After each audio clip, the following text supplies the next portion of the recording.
సిద్దిపేట జిల్లా గజ్వేల్ పట్టణంలో సోమవారం పోలాల అమావాస్య సందర్భంగా పోచమ్మ ఆలయంలో పెద్ద ఎత్తున మహిళలు అమ్మవారికి ప్రత్యేక పూజలు నిర్వహించారు. ఈ కార్యక్రమంలో ఆర్యవైశ్య నాయకులు పాల్గొన్నారు. ఈ సందర్భంగా కొండపోచమ్మ దేవస్థానం మాజీ డైరెక్టర్ ఐత సత్యనారాయణ, సీనియర్ నాయకుడు శ్రీహరి మాట్లాడుతూ అమ్మ దయ ఉంటే అన్నీ ఉన్నట్లే అని, పోచమ్మ అమ్మవారి ఆశీర్వాదంతో అందరూ బాగుండాలని, అకాల వర్షాలు కురవడం నిలవాలని, సకాలంలో వర్షాలు కురిసి పాడి పంటలతో అందరూ బాగుండాలని ఆలయంలో ప్రత్యేక పూజలు నిర్వహించడం జరిగిందని అన్నారు. ఈ కార్యక్రమంలో ఆర్యవైశ్య నాయకులు అత్తెల్లి లక్ష్మయ్య, గోలి సంతోష్, అంతునూరి శివకుమార్, కొమరవెల్లి రమేష్, జగ్గయ్య గారి శేఖర్, సిద్ది నవీన్, తేరాల రాజు, కల్లూరు సత్యనారాయణ, అంబలి శ్రీనివాస్, సిరిపురం సత్యనారాయణ, అల్లాడి శ్రీనివాస్, నరేష్, కొండపాక శ్రీనివాస్, రేపాల గోవిందు, టీచర్ నరేందర్, శ్రీహరి, పెద్ద ఎత్తున ఆర్యవైశ్య మహిళలు, చిన్నారులు తదితరులు పాల్గొన్నారు.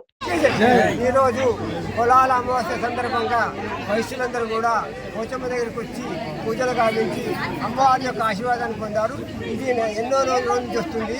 పోచమ్మ తల్లి ఇల్లు ఒక ఊరుకు ఒక మూల దేవత కాబట్టి అది అమ్మవారికి పూజించి అర్జించినట్లయితే మనకు ఆమె యొక్క ఆశీర్వాదాలు ఉంటాయి. కాబట్టి ఈ సందర్భంగా అందరికీ శుభాలు కలగాలని, ఈ 2 రోజుల నుంచి తెలంగాణ ఆంధ్ర వర్షాలు పడుతున్నాయి. వాటిని తగ్గించి మానవులకు క్షేమం చేయించాలని చెప్పి ఒక ఆమె అనుగ్రహం ఉంటే అన్ని సౌకర్యాలు, అమ్మ అనుగ్రహం ఉంటే అన్ని జరుగుతాయి. కాబట్టి అమ్మ అనుగ్రహాన్ని పొందడానికి అందరూ కూడా భక్తి ప్రవర్తనతో పూజలు గావించి ఆ పోషమ్మ తల్లి యొక్క అనుగ్రహాన్ని పొందాలని కోరుతూ, సర్వేశ్వర సుఖ పొందు అందరూ కూడా సుఖశాంతులతో దేశమంతా సుభిక్షంతో ఉండాలని కోరుతూ, జై వాసవి మాతాకు జై.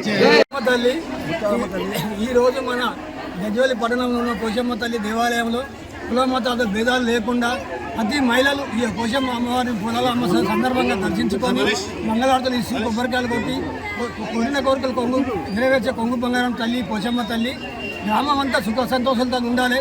ఈ అకాల వర్షం వల్ల ఎవరికి ఎలాంటి హాని జరగకుండా అమ్మవారి అనుగ్రహం ఉండాలని ప్రతి ఒక్కళ్ళని మంచిగా కాపాడాలని అమ్మవారిని వేడుకుంటూ జై పోషమ్మ తల్లి.